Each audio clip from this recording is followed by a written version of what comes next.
ನಮಸ್ಕಾರ ಎಲ್ಲರಿಗೂ ಭಾವಂಜನಿ ಕಿಚನ್ಗೆ ಸ್ವಾಗತ. ಇವತ್ತಿನ ರೆಸಿಪಿ ಡ್ರಮ್ ಸ್ಟಿಕ್ ಬಾತ್ ನುಗ್ಗೆಕಾಯಿ ಪಲಾವ್. ಇದು ಮಾಡೋದಕ್ಕೆ ಬೇಕಾಗಿರುವ ಇಂಗ್ರೀಡಿಯೆಂಟ್ಸು: ನುಗ್ಗೆಕಾಯಿ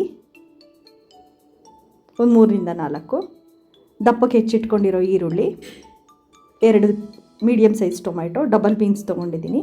ನೀವು ಡಬಲ್ ಬೀನ್ಸ್ ಇಲ್ಲ ಅಂದರೆ ಬಟಾಣಿ ಕೂಡ ತೊಗೋಬೋದು. ಕಸೂರಿ ಮೇಥಿ, ಎಣ್ಣೆ ಸ್ವಲ್ಪ, ಜೀರಿಗೆ, ಸಾಸಿವೆ, ಸ್ವಲ್ಪ ಅರಿಶಿನ ಪುಡಿ, ರುಚಿಗೆ ಉಪ್ಪು. ಇಲ್ಲಿ ಇದೆಲ್ಲ ಹುರ್ಕೊಳ್ಳೋಕೆ ಇಟ್ಕೊಂಡಿರೋ ಮಸಾಲ: ಹಸಿಮೆಣಸಿನ್ಕಾಯಿ, ಶುಂಠಿ, ಬೆಳ್ಳುಳ್ಳಿ, ಕೊತ್ತಂಬರಿ ಸೊಪ್ಪು, ಪುದೀನ, ಏಲಕ್ಕಿ, ಚಕ್ಕೆ 2, ಲವಂಗ 2, ಸೋಂಪು, ಮರಾಠಿ ಮೊಗ್ಗು, ಕಲ್ಲುವ, ಮೊಗ್ಗು, ಜಾಪತ್ರೆ.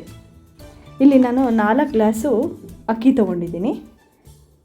ಅಕ್ಕಿನ ತೊಳೆದು ನೆನೆಸಿಟ್ಕೊಂಡಿದ್ದೀನಿ. 4 ಗ್ಲಾಸ್ ಅಕ್ಕಿಗೆ 8 ಗ್ಲಾಸ್ ನೀರು, ಸೇಮ್ ಮೆಜರ್ಮೆಂಟು, 8 ಗ್ಲಾಸ್ ನೀರನ್ನ ರೆಡಿ ಮಾಡಿ ಇಟ್ಕೊಂಡಿದ್ದೀನಿ. ಇಲ್ಲಿ ಒಂದು ಕುಕ್ಕರ್ ಪ್ಯಾನ್ಗೆ ಒಂದು ಸ್ವಲ್ಪ ಎಣ್ಣೆ ಹಾಕೋತಾ ಇದ್ದೀನಿ. ಈಗ ಸಾಸಿವೆ ಹಾಕ್ತಾ ಇದ್ದೀನಿ. ಸಾಸಿವೆ ಸಿಡಿಬೇಕು. ಸಿಡಿದಾದ ನಂತರ ಸ್ವಲ್ಪ ಜೀರಿಗೆ,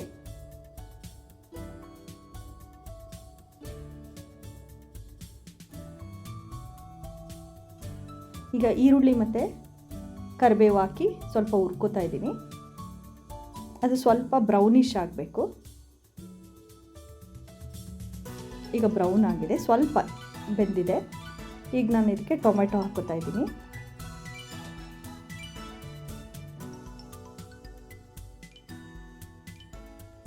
ಟೊಮೆಟೊ ಸ್ವಲ್ಪ ಬೇಯೋಕ್ಕೆ ಅದ್ರ ಜೊತೆಗೆ ಕಾಳನ್ನು ಹಾಕೋತಾ ಇದ್ದೀನಿ. ಸೊ ಇದ್ರ ಜೊತೆನೇ ಬೆಂದೋಗ್ಬಿಡುತ್ತೆ ಕಾಳು. ಕಸೂರಿ ಮೇಥಿ ಆಪ್ಷನಲ್ಲು, ಬೇಕಾದರೆ ಹಾಕೋಬೋದು, ಬಟ್ ಹಾಕಿದ್ರೆ ಟೇಸ್ಟ್ ಚೆನ್ನಾಗಿರುತ್ತೆ. ಈಗ ಸ್ವಲ್ಪ ಉಪ್ಪು, ಆ ಕಾಳು ಮತ್ತು ಟೊಮೆಟೊ ಬೇಯೋಕ್ಕೆ ಸ್ವಲ್ಪ ಉಪ್ಪು, ಅರಿಶಿನ ಪುಡಿ. ಅದು ಸ್ವಲ್ಪ ಬೇಯ್ತಾ ಇರಲಿ. ನಾನು ಇನ್ನೊಂದು ಪ್ಯಾನ್ಗೆ ಈ ಮಸಾಲೆ ಎಲ್ಲ ಹುರ್ಕೋಬೇಕಲ್ಲ, ಇದನ್ನೆಲ್ಲ ಹಾಕೋತೀನಿ. ಚಕ್ಕೆ, ಶುಂಠಿ, ಬೆಳ್ಳುಳ್ಳಿ, ಹಸಿಮೆಣಸಿನ್ಕಾಯಿ, ಈ ಸ್ಪೈಸಸ್ ಏನೇನಿದೆ ಎಲ್ಲ ಸ್ಪೈಸು ಹಾಕ್ಕೋತಾ ಇದ್ದೀನಿ. ಇದನ್ನ ಹಾಕ್ಕೊಂಡು ಸ್ವಲ್ಪ ಹುರ್ಕೋತೀನಿ. ಆ ಬೆಳ್ಳುಳ್ಳಿ ಒಂದು ಸ್ವಲ್ಪ ಬ್ರೌನ್ ಆಗಬೇಕು, ಅಲ್ಲಿ ತನಕ ಹುರ್ಕೋಬೇಕು. ಈಗ ಹುರ್ಕೊಂಡಿದ್ದಾಗಿದೆ. ಈಗ ಹುರಿದಿರೋ ಮಸಾಲ ಎಲ್ಲ ಒಂದು ಮಿಕ್ಸಿ ಜಾರ್ಗೆ ಹಾಕ್ಕೋತೀನಿ.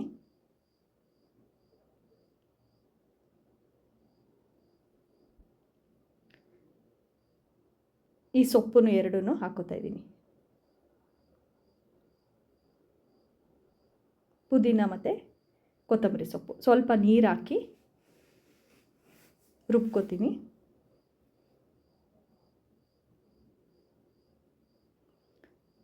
ಈಗ ಇಲ್ಲಿ ಟೊಮೆಟೊ ಸ್ವಲ್ಪ ಬೆಂದಿದೆ.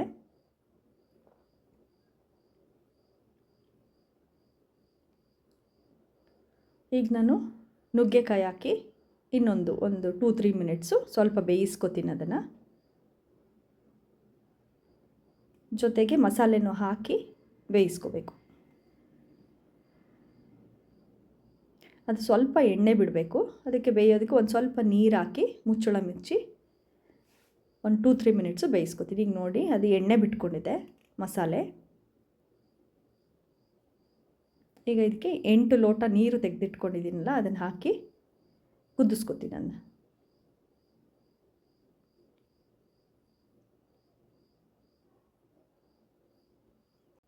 ಈಗ ನೀರು ಕುದೀತಾ ಇದೆ. ಈಗ ತೊಳೆದಿಟ್ಕೊಂಡಿರೋ ಅಕ್ಕಿ ಹಾಕ್ತಾಯಿದ್ದೀನಿ.